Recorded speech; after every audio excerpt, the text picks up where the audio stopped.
Perception ya jamii kwa jumla, tuanze na marafiki, then familia, wazazi, sana sana wa mzee. Wameona kwamba wewe mzee ameenda, wewe ni mjane. At the same time sasa wewe uko na cancer. Je, perception yao ama walianza mtazamo wao ilikuwa vipi?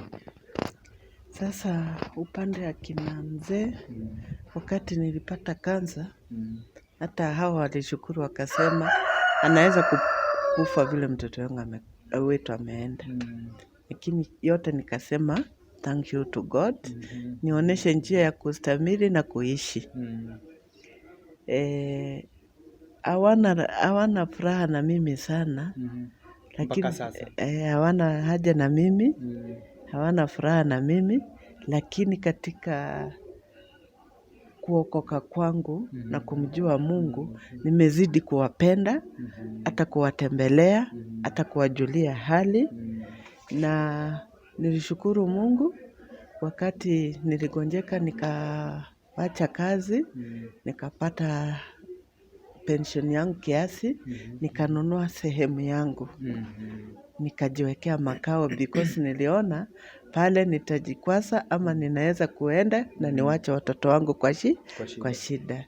So nikikaa pale wanatamani hata wakuje wanitembelee, lakini mimi nawakaribisha, sina shida na wao. Ya maisha yangu inaendelea vizuri na ninawapenda. Ingawaje hawa wako na shingo upande nini, lakini mimi kuwatembelea nawatembelea kila wakati. Na upande ya wazazi wangu, ndugu zangu na dada zangu, tunaishi nao vizuri. Tumetembea na hao hii mwendo ya kansa. Inakuwa mzuri wakati wa kukuongelesha, kukusupport, lakini ukifika mahali ya pesa wanarudi nyuma. So mimi ninang'ang'ana na nashukuru Mungu sana, alibariki watoto wangu na akawaweka mahali na wakaona kwamba mama yetu anastahili kuishi, na wamekuwa wakinishika mkono mbele na mbele. Sasa wakati nilipona na wakati nilikuwa mgonjwa, nilijaribu kuwaambia Mungu, kupea Mungu promises mingi, kwamba sijafanya hii, sijalea wajukuu, sijasaidia fulani, na ukinipea uhai nitatenda hii na nitatenda hii. Na Mungu amenipea hiyo uhai, na ni katika roho yangu huwa najisikia kwamba kufulfill promises zenye nilikuwa nimemwambia. Mimi huwa natembelea wagonjwa wenzangu, nimetengeneza urafiki na wagonjwa wenzangu, na tunatembeleana, tunabadilishana contacts, na ninaenda mpaka hata na oncology wakati wanakuja clinic, ninajaribu kuwaongelesha, kuwapea moyo, ingawaje bado niko katika matibabu naendelea kila siku, lakini ninaendelea kuwapea moyo, nikisimama mbele yao, wakiniangalia wanakuwa na hope ya kuishi tena. Ninawaambia kwamba watapoteza marafiki, lakini wakiwa na imani kwamba wataishi ama wataona siku ingine, ni washukuru Mungu. Okay. Na watoto walionea aje ili mambo yote yakifanyika kwako? Watoto wakiwa wadogo, wakati baba wao alikufa, waliona kwamba wanabaki upweke. Wakati nimekuwa mgonjwa kansa, walikuwa chini sana, walijaribu vile wanaweza, wakasema mama, tunajaribu tuone upone ili hata tusikose hata mzazi mmoja. Sasa saa hii wakiniona hivi huwa wananifurahia, na kila siku huwa wananiambia kwamba kama kuna shida nikiwa na issue yote niwaambie, na wananisupport 100%.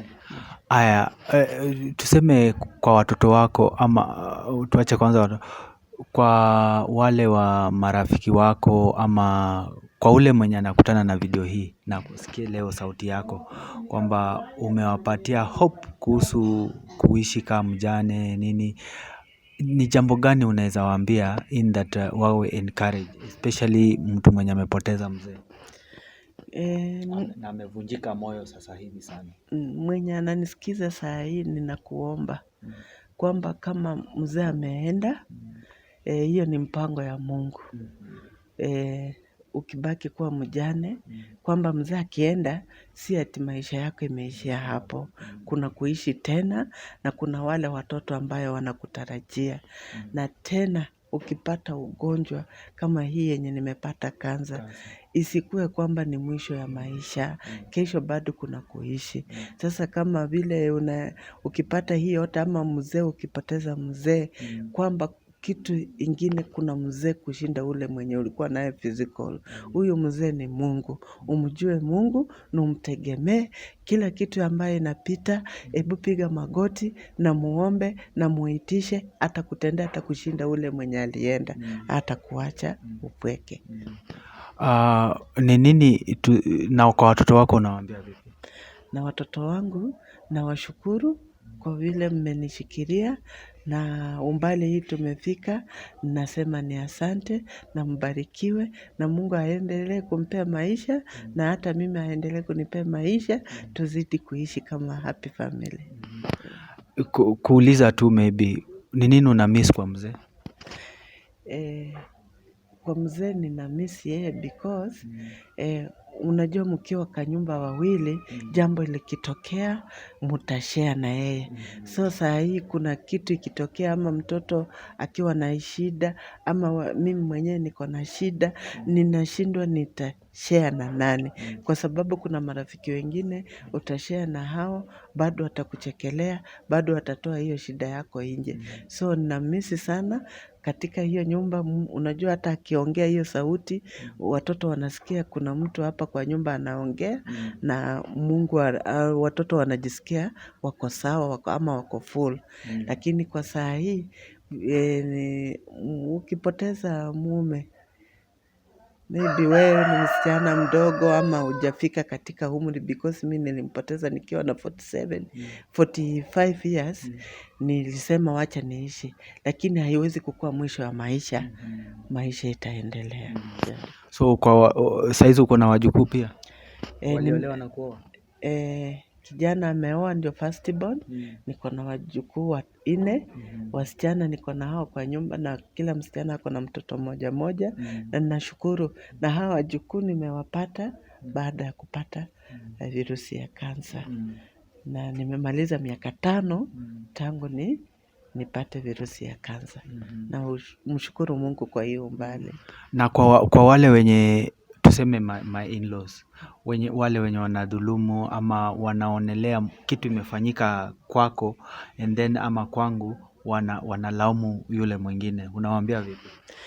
Hawa in-laws ambayo unaweza kulaumu bibi ya ndugu yako ama dada ya bibi ya ndugu yako, kwamba hii imetendeka. Kila kitu inatendeka kwa mpango ya Mungu. Ninakuomba kama wewe ni sister in law au brother in law, jichukue kiatu kwamba sasa imekutendekea ni wewe mwenyewe, itakuwa haja na ulaumiwe na huko innocent. Unajichukua, unafaa kiatu ya ule mwenye amepata hiyo shida na utapata jibu. Amen. Neno la mwisho? Neno la mwisho, nashukuru na ninaambia wajane, Mungu ampee nguvu na mtumainie, huyo ndio Bwana, mlibaki na yeye. Nikumbusha jina? Naitwa Frida Kambai. Frida. Madam Frida hapa, mzazi pia nyanya, ako na wajukuu, ako na watoto. So it has been a nice time, tumepiga naye story, tumesikia chenye amesema. So let it inspire you that kwa muktasari tu ni kwamba yale yote yeye amesema hapa kwamba kuhusu my-in-law, kuhusu ndugu, kuhusu dada, lazima iweze kuinspire. So let it inspire you, let it inspire each and every one of us who meets this video. Tuone maisha yetu itaendelea vipi na tuweze kuishi kama ndugu na dada katika dunia hii. Maisha ni safari na kila mtu ako katika safari ya hiyo maisha. Thank you so much. Bye bye and may God bless you. Bye.